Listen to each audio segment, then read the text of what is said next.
Olá, estamos de volta com o programa Câmara Entrevista Especial CMP. Nesta noite estamos entrevistando a professora Rosimara Schinsani, doutora da UPF, Universidade de Passo Fundo, e ela está conversando conosco sobre a Lei 11.738, também conhecida como a Lei do Piso. Professora Rosimar, a Lei do Piso, além da questão salarial, fala de uma questão muito importante que é a hora-atividade. Segundo ela, é reservado 1/3 da carga horária para atividades extra-classe. Como é que funciona exatamente isso, professor? O que seriam essas atividades extra-classe? No que elas consistiriam? Então, o artigo 2º da Lei 11.738, ele é bastante abrangente em relação ao que seriam as atividades pertinentes à hora-atividade. Então, fala sobre planejamento, sobre suporte pedagógico, mas não tem uma especificidade de como isso será feito, de que forma, de que maneira e quais são exatamente as atividades. Se supõe, redes e sistemas têm feito uma suposição de que nesta hora atividade estaria formação de professores, formação continuada de professores, estaria tempo para planejamento, reunião com pais, correção de provas, tudo aquilo que grosso modo nós sempre fizemos, mas fazíamos fora do nosso horário, da nossa carga horária contratual. Normalmente nos finais de semana, né? Finais de semana, às noites, enfim. O que a Lei do Piso pressupõe? Que tudo isso que nós sempre fizemos é inerente à nossa atividade laboral. Sendo inerente à nossa atividade laboral, precisa estar dentro da nossa carga horária ou remunerada à parte. Como não será remunerada à parte, então ela deverá estar dentro da nossa carga horária contratual. Se eu tenho 20 horas, eu preciso ter um tempo programado para que eu possa exercer outras atividades relacionadas à docência e sem necessariamente a interação com o aluno em sala de aula. Tá, vamos botar isso em termos práticos. Vamos pegar assim, um exemplo, educação básica, séries iniciais. São aquelas professoras ou docentes que têm 20 horas e fazem 4 horas diárias, 5 dias. Ok. Essas professoras, pelo cálculo da lei, elas teriam 1/3. 1/3 dessas 20 horas daria em torno de 13 horas e pouco. Isso. É isso mesmo? Isso. Então, pela lei, essas professoras têm direito de mais ou menos 6 horas dessas 20 horas para essas atividades que a senhora está nos relatando. É mais ou menos isso, professor? Exatamente, exatamente. O cálculo é exatamente este. É 33% da carga horária total. Então, para 20 horas, o cálculo é exatamente esse. É 6 horas e 40 minutos. Exatamente. Para ser bem precisa, de atividades extraclasse. Ou atividades, enfim, fora da interação com o aluno. Mas isso volta àquela questão inicial que a senhora nos colocou, que a hora-atividade ela é também uma questão financeira, porque para suprir essas 6 horas, a escola precisa oferecer outras atividades para os seus alunos. Como é que se cumpre isso? Como é que se faz isso? Como é que se faz esse arranjo, professora, dentro da escola? Exatamente.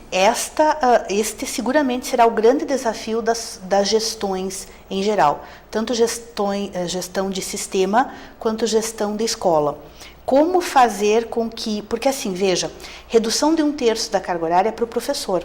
Isso não incide de forma alguma na hora aula do aluno. O aluno tem suas 800 horas. Tem que estar garantido as suas 800 horas. Então, se eu como professora posso me liberar para fazer correção de prova ao longo das minhas 20 horas, isto implica em que o meu aluno não seja desassistido. Alguém deverá estar com ele. Ele deverá estar envolvido em alguma atividade pedagógica. Bom, como fazer isto, me parece que é o grande desafio da gestão.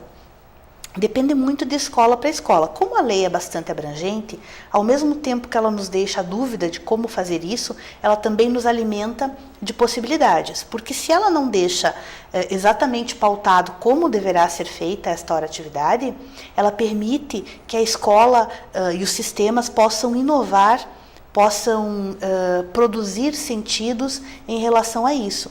Então, por exemplo, seja com contratação de novos professores, o que seguramente restará por acontecer, ou seja com programas e projetos. Projetos especiais para os alunos. Exatamente. Então, assim, existe uma infinidade de possibilidades para dar suporte ao professor e garantir essa hora atividade. Mas isso com certeza implicará tanto na gestão, né, nas inovações possíveis numa gestão, quanto, é claro, sem dúvida, num aumento de professor, de recursos humanos. Exatamente. Nós estamos conversando, né, sobre a questão da lei do piso e há poucos dias atrás a presidenta Dilma Rousseff ela vetou parcialmente aquela questão da divisão dos royalties para todos os estados da confederação, mas também ela condicionou a aplicação integral desses royalties na educação. Essa decisão, professora Rosemary, de alguma forma, ela pode ter uma repercussão aqui para o município de Passo Fundo já num curto prazo? Como é que a senhora vê essa questão? Porque a ideia é essa, canalizar todo esse manancial financeiro para a educação. Será que logo a gente vai ter reflexo disso aqui em Passo Fundo? Olha, tentando não parecer muito... eu concordo com o nosso ex-presidente Luiz Inácio Lula da Silva, quando ele dizia que nunca antes na história desse país, e sempre é uma frase um tanto chavão dele, e eu concordo no que tange à educação. Nunca antes na história desse país se fez tanto pela educação. As fontes de financiamento elas se ampliaram muito dos anos 2000 para cá, sem sombra de dúvida. Os veios, as canalizações de financiamento, o Fundeb, que foi um avanço extraordinário em termos de financiamento da educação, a condição de vinculação do pré-sal à educação é um avanço muito importante, porque quanto maior o bolo, né, usando o popular, maior será a fatia que a educação terá direito. E com isso, seguramente, aumentará os recursos destinados à educação. E aí você soma isso, todo um processo histórico, por exemplo, que o município de Passo Fundo já tem. Às vezes a gente pensa assim, é inegável o quanto nós avançamos, e é praticamente impossível que se tenha um retrocesso em algumas áreas, sobretudo em relação ao financiamento. Então eu vejo de uma forma muito positiva o que tem acontecido no financiamento da educação dos anos 2000 para cá. Mas então, em resumo, é possível que a gente tenha, digamos assim, mais facilidades com essa decisão da presidenta em canalizar os recursos para a educação. Exatamente. Logisticamente, ainda não se sabe como isso acontecerá, mas seguramente os recursos vão aumentar. E essa questão, professora, que também é contestada, do investimento em 10% do PIB brasileiro na educação. Ele foi um tema de debate, faz parte, inclusive, é um dos itens do PNE, e foi tema de debate na Câmara de Deputados. Finalmente, parece que foi aprovado os 10%. O que a senhora acha? Esses 10% é suficiente? Ele ainda não vai ser suficiente, considerando que o PIB, por exemplo, do Brasil, se comparado também com outros países, é bem inferior? O que a senhora acha dessa discussão em especial dos 10%? Uhum. Então, foi um ganho extraordinário. 10% do PIB é algo fantástico em termos de financiamento da educação. Por quê? Às vezes a gente tem aquela ideia, bom, mas já está assegurado 18% do orçamento, né? A União deverá aplicar 18% do orçamento em educação. Bom, 18% do orçamento e a gente está brigando por 10% do PIB. Tanto quanto estranho, né? Parece estranho. Ocorre que 18% do orçamento não chega a 1/3 de 10% do PIB. Falamos em valores muito, muito distintos, porque o orçamento é composto pelos impostos e taxas e alíquotas recolhidas. Já o PIB é o valor per capita do Produto Interno Bruto de tudo que circula nacionalmente, de toda a produção de bens. Tudo que é produzido no país. Exatamente, toda a produção de bens do país. Então eu costumo dizer que é mais ou menos assim, o teu orçamento é X, mas o teu PIB, ou seja, tudo que circula nas tuas mãos para que você passe um mês, é X, Y e Z. Então 10% do PIB é um valor extraordinário e um ganho muito positivo. Se esse valor é suficiente ou não, bom, aí nós temos um impasse, que é a defasagem histórica em relação à educação. Nós viemos de um processo onde a educação pública, na verdade, ela foi assumida como, de fato e de direito, como uma competência pública apenas no século XX. Então nós temos aí, historicamente, no Brasil, pelo menos 400 anos de defasagem, de cuidado e atenção para a escola pública. Então, seguramente é um ganho extraordinário, os 10% do PIB. Eu acho que nesse assunto, em questão da questão histórica, eu acho que se começou a pensar realmente nos anos 30, a questão dos pioneiros, não é mesmo? Eu acho que é ali que se começou a pensar em educação como algo, um bem público, e se pensar em políticas, né? Então, Exatamente. Quer dizer, nós somos um país de 500 e poucos anos, e em termos de educação nós temos 60 anos, se tivermos, não é mesmo? Exatamente, professor, perfeita a sua colocação. Veja, com os pioneiros da educação nova, nós tivemos pela primeira vez na história desse país um olhar para aquilo que hoje parece comum, a escola pública, laica e gratuita. Hoje é tão comum, tão difundido, que nós não conseguimos perceber que, por exemplo, há 60, 70 anos atrás, isso era uma briga, era uma discussão, as pessoas não eram favoráveis, uma elite intelectual não era, nesse país não era favorável essa publicização e generalização da escola, sobretudo pública, laica e gratuita. Então temos um avanço significativo aí. Mas falando em avanços, quando a gente fala em avanços no Brasil, e eu também acho, professora, que nós tivemos avanços significativos nos últimos 10 anos, mas ao mesmo tempo eu lhe trago, e a senhora bem sabe, uma notícia desagradável. No último ranqueamento do PISA, que é aquele programa internacional de avaliação, o Brasil ficou nessa última vez em penúltimo lugar. Nós conseguimos ultrapassar apenas a Indonésia. Professora, isso aí não é uma contradição quando a gente diz estamos avançando e quando somos testados em nível internacional, é esse desastre que foi essa última avaliação? Perfeito, professor. Veja, o PISA é uma avaliação em larga escala. Então, o PISA padece do problema que todas as avaliações em larga escala também padecem, que é da generalização. Você pega, então, escolas do Monte Caburaí ao Chuí, do extremo norte ao extremo sul do Brasil, e aplica uma prova generalizável a crianças que falam muitas vezes, têm uma linguagem diferenciada. A gente sabe, por exemplo, que tem palavras e expressões idiomáticas muito particulares, né? Regionalizadas. Então, qual é o problema, não do PISA, mas da generalização do PISA? É que nós não temos como saber, por exemplo, exatamente em quais pontos nós avançamos e em quais pontos não avançamos quando nós produzimos ou nos defrontamos com este ranking. Porque a gente sabe que ficou na frente da Indonésia. Agora, por exemplo, ficamos atrás da Colômbia. E a Colômbia é um país pequeno, perto de nós. Ou seja, ele tem problemas, deve ter os seus problemas, seguramente, mas ele não tem problemas continentais como nós, que temos um espaço geográfico continental. E isto acaba, sim, incidindo sobre um resultado de um ranqueamento. Porque você pega lá crianças que estão numa determinada fase, com todas as condições possíveis, e as coloca junto com outras crianças que, a gente sabe, existem realidades no Brasil, onde as crianças não têm tantas... a escola, por exemplo, existem reportagens... Não tem uma estrutura comparada com outras escolas, exatamente. Então, o PISA, ele é um indicador importantíssimo, mas ele nos ajuda a pensar em elementos, estratégias generalizáveis, assim como ele também produz um resultado generalizável, ou seja, o Brasil todo ficou em 39º. Todavia, se nós pudéssemos olhar detalhadamente para cada situação, para cada questão, para cada região, nós teríamos um panorama seguramente diferenciado.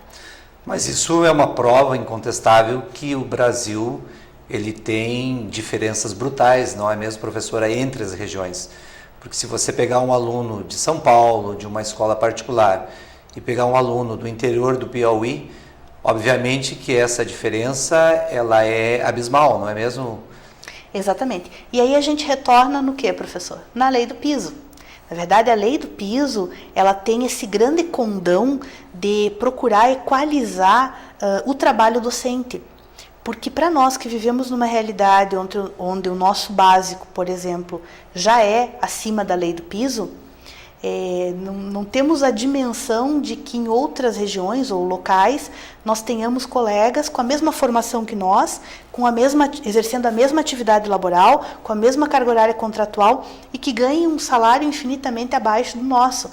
Então, essa questão de diferença regional, ela pesa muito na hora, por exemplo, de um ranqueamento. Porque não se faz esse Porque a prova é uma só, não é mesmo? Exatamente, a prova é uma só. A avaliação que se faz é uma só, não leva em consideração essas diferenças. Ele tem sua validade, com certeza, sem sombra de dúvida, mas é preciso que se desdobrem os números. Isso é uma coisa muito importante. Que vá a fundo na questão dos números. Exatamente. Professora, a gente já está encerrando, né, o nosso programa e como a gente sempre faz com os nossos convidados, nós gostaríamos de saber da senhora qual é a sua perspectiva para um curto e médio prazo com relação à educação. Então, para encerrar, o que a senhora acha que vai acontecer nesses próximos anos em termos de educação, de qualidade? Vamos avançar? Vamos ter dificuldades? Como é que a senhora vê essa questão de futuro? Então, eu vejo que nós estamos diante de uma encruzilhada. Ou nós assumimos a escola pública veja, vou ter que dizer um pouco diferente. A qualidade na escola pública, até hoje, ela passou por 3 momentos. O acesso, a permanência e o sucesso. Então, no início, como nós comentamos, na década de 30, a grande briga era para termos acesso à escola pública. Na década de 70, 80, pululam então as ideias de que é preciso estar na escola e permanecer na escola. Isso implica aprovação, fim da evasão, da repetência, etc. Hoje nós trabalhamos com uma terceira dimensão, que é a qualidade do sucesso. É preciso chegar até a escola, permanecer na escola e concluir a escola com sucesso. Sucesso implica qualidade naquilo que nos processos pedagógicos que vão acontecer dentro da escola. Pois bem, eu vejo que nós estamos numa encruzilhada, e esta encruzilhada, ela afeta diferentemente distintos entes federados. Vou falar do município de Passo Fundo. Eu sou muito apaixonada pela educação municipal. E eu vejo que, não apenas aqui em Passo Fundo, como em geral nos municípios, me parece que existe... Municípios aqui da região?